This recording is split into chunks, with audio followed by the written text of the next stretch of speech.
Route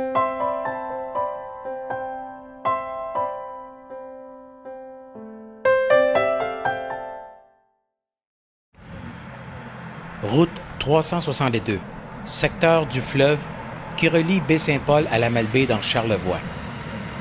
Il s'agit de l'une des plus belles routes panoramiques de l'Amérique du Nord. Elle longe le majestueux Saint-Laurent en le surplombant, présentant sur son parcours des points de vue à couper le souffle.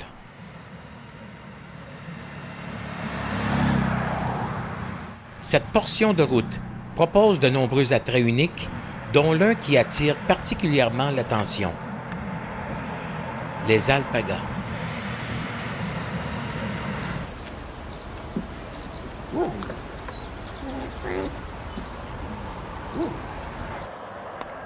Chaque année, des centaines de touristes s'arrêtent pour prendre en photo ces petits camélidés.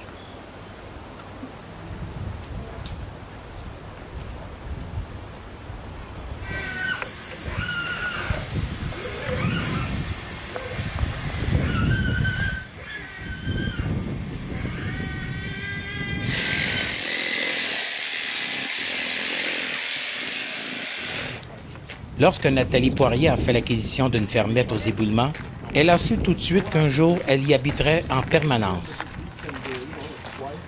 Nathalie désirait un élevage où l'on n'abattrait pas les animaux et qui sortait de l'ordinaire. Dans sa recherche, elle est séduite par les alpagas.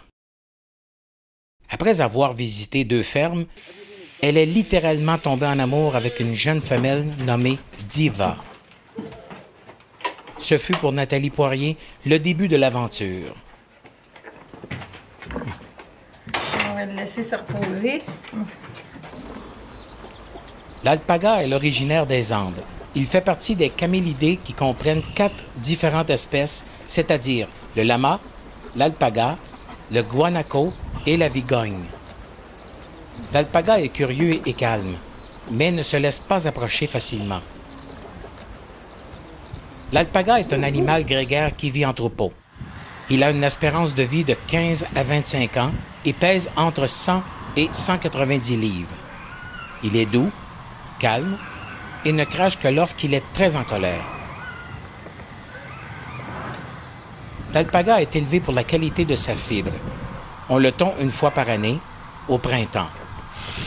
Il produit entre 6 et 9 livres de fibres. Il existe 22 couleurs différentes, du blanc au noir, en passant par le beige, le brun et le gris. La fourrure de l'alpaga est une fibre naturelle des plus douces et luxueuses au monde. La fibre d'alpaga peut être tissée, tricotée ou feutrée.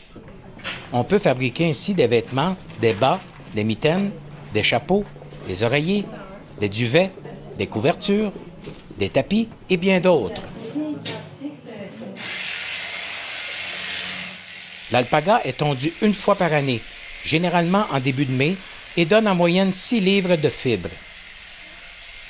Le critère le plus important de la fibre est la finesse, car il détermine le prix de la fibre brute. Tondre un alpaga ne s'adresse qu'à des professionnels en la matière. Le tondeur, il va faire la tonte, il va faire les ongles de l'alpaga et puis il va faire les dents s'il y a des dents à limer parce qu'ils sont trop longs. Puis au niveau des mâles, il va faire les dents de combat. Ça nous prend une équipe, ça nous prend quelqu'un qui va ramasser la fibre, qui connaît, parce qu'il y a 3 sortes de fibres là, dans un animal. Fait que ça prend quelqu'un qui comprend la qualité de la fibre. Ça prend des personnes pour balayer autour, là, parce qu'on ne peut pas, exemple, qu'on tombe un animal qui est noir, puis l'autre animal après est blanc.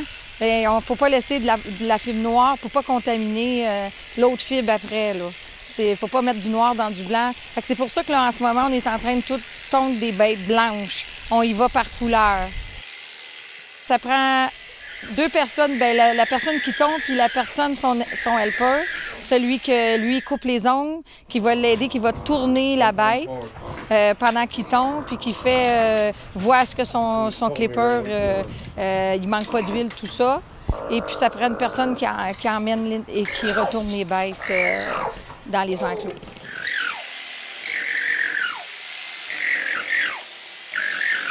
Il y a des alpagas qui vont faire aucun son, que ça les dérange pas. Puis ils diront pas rien, ils vont se laisser faire. Puis il y a des alpagas qui aiment pas ça, fait qu'ils vont crier. Il y en a qui font le cri d'alerte. Fait que, puis aussi, bien, on a des alpagas qui crachent. Ça, c'est vraiment parce qu'il n'est pas content, puis il va cracher. Après la tonte, là, ça va être le tri. Qu'est-ce qu'on fait? C'est qu'on va prendre chaque fibre, on va la trier, la grader aussi pour savoir si c'est un grade 1, grade 2, grade 3. Ça va avec la finesse. On mesure la longueur, on regarde s'il y a des poils de garde. Ça va dans nos fichiers. C'est pour les accouplements. Et puis aussi, c'est pour aider au niveau de la transformation de la fibre pour faire soit si on fait des foulards, si on fait des tapis. Tout dépend de la gradation de la fibre. Nous, on enlève le plus gros. Qu'est-ce qu'il y a dans l'alpaga, qu'est-ce qui est sale, qu'est-ce qui est trop court, qui a été coupé 2 fois, qui est trop court, qui n'est pas filable. Ça, c'est notre étape après la tonte. Puis les bébés sont pas mal plus longs à faire que les femelles, là, que les alpagas qui ont déjà eu une tonte. C'est les plus longs à faire, mais normalement, ça prend à peu près une demi-heure chaque animal pour trier, là. Idéalement, dans Charlevoix, on le fait fin mai, mais il y a des fermes dans le Québec où ce que c'est plus chaud commence en avril. Nous, on le fait fin mai à cause des nuits qui sont froides encore. C'est l'idéal pour les alpagas parce qu'on leur enlève quand même un 8 à 10 livres de fibres sur le dos d'un coup. Fait que c'est pour ça qu'on le fait à la fin mai. Comme là, on est avec le tondeur qui est ici, on est la dernière ferme qui fait au Québec. Après ça, il s'en va au Nouveau-Brunswick. La femelle atteint sa maturité sexuelle vers l'âge de 14 à 16 mois.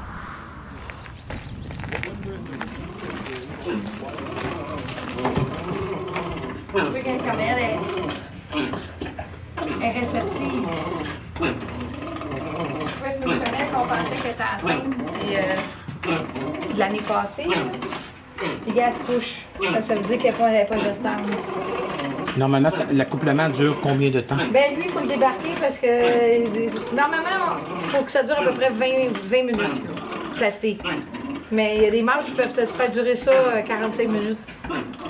Mais 20 minutes, c'est assez parce que c'est pour la femelle aussi. Là. Il peut avoir des fois, si c'est trop longtemps, il peut venir irriter, faire des infections. Fait que c'est pas ça qu'on veut. Là. Dans 3-4 jours, là, la femelle, si elle a ovulé, là, je vais lui présenter le mâle dans 3-4 jours. Si elle se recouche, ou tu sais, normalement, on le fait idéalement après une semaine. Une semaine, là, si elle se couche parce que ça n'a pas poigné. Là, on réaccouple la femelle. Jusqu'à temps qu'elle ne se couche plus, puis elle va cracher au mâle. Puis ils le ressentent parce qu'ils ressentent qu'ils ovulent parce qu'ils sont... ils crachent. Comme là, j'en ai qui sont couchés sur le bord là, parce qu'ils sont réceptifs. Mais quand ils sont pas réceptifs, ils veulent rien savoir, là, ils vont cracher. Il y en a qui crachent à 10 pieds, 20 pieds quand ils voient le mâle. C'est comme... ils sont enceintes, là, ils veulent pas... Fait que c'est dans leur génétique, c'est dans leur instinct. Ils savent quand ils sont gestantes. Viens, on va pousser. Vite. Quand ils sont vraiment gestantes, nous autres, on fait des échographies à 40 jours. Puis là, on voit s'il y a un embryon ou pas, là.